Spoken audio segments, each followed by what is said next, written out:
अध्यक्ष महोदय, मित्राच्या माध्यमातून कोल्हापूरला शाश्वत विकास परिषद घेण्यात आली। ती फाउंड्री, टेक्सटाईल, ॲग्रिकल्चर, आयटी आणि टुरिझम या 5 सेक्टरमध्ये घेण्यात आली। अध्यक्ष महोदय, मित्राच्या माध्यमातून डिस्ट्रिक्ट स्ट्रॅटेजी प्लॅन जो आखलेला आहे, महास्ट्राईट प्रकल्प आपण आखलेला आहे, त्याचं नागपूरला IIMला उद्घाटन देखील झालेलं आहे।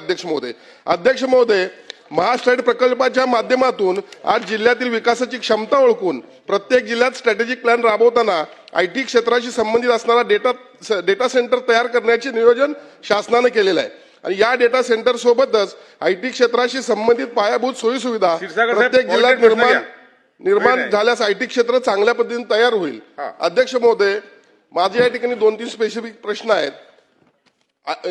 कोल्हापूरमध्ये शेंडा पार्कमध्ये आरोग्य आणि कृषी विभागाची जागा आहे, जी आयटी सह विविध विभागांना देण्याचा प्रस्ताव शासनाच्या दरबारी या ठिकाणी आहे। गेले अनेक दिवस हा प्रस्ताव या ठिकाणी पडून आहे, पण याचा कुठला निर्णय झालेला नाही आहे। अधिवेशन संपल्या तातडीनं या ठिकाणी पहिल्याच आठवड्यात या संदर्भात सन्माननीय मुख्यमंत्र्यांच्याकडे हा प्रस्ताव आहे, ही बैठक घेऊन कोल्हापुरात आयटी क्षेत्रासाठी किंवा आयटी पार्कसाठी 200 एकर जागा या ठिकाणी वितरित करण्यात येईल का, हा माझा पहिला प्रश्न आहे। आणि दुसरा प्रश्न अध्यक्ष महोदय असा आहे की गेल्या 82 वर्षामध्ये कोल्हापूर शहराची हद्दवाढ न झाल्यामुळे या ठिकाणी आयटी नाही, विविध सेक्टरला कुठल्याच सेक्टरला जागा मिळत नाही, त्यामुळे हद्दवाढ देखील तातडीने करण्यात येईल का?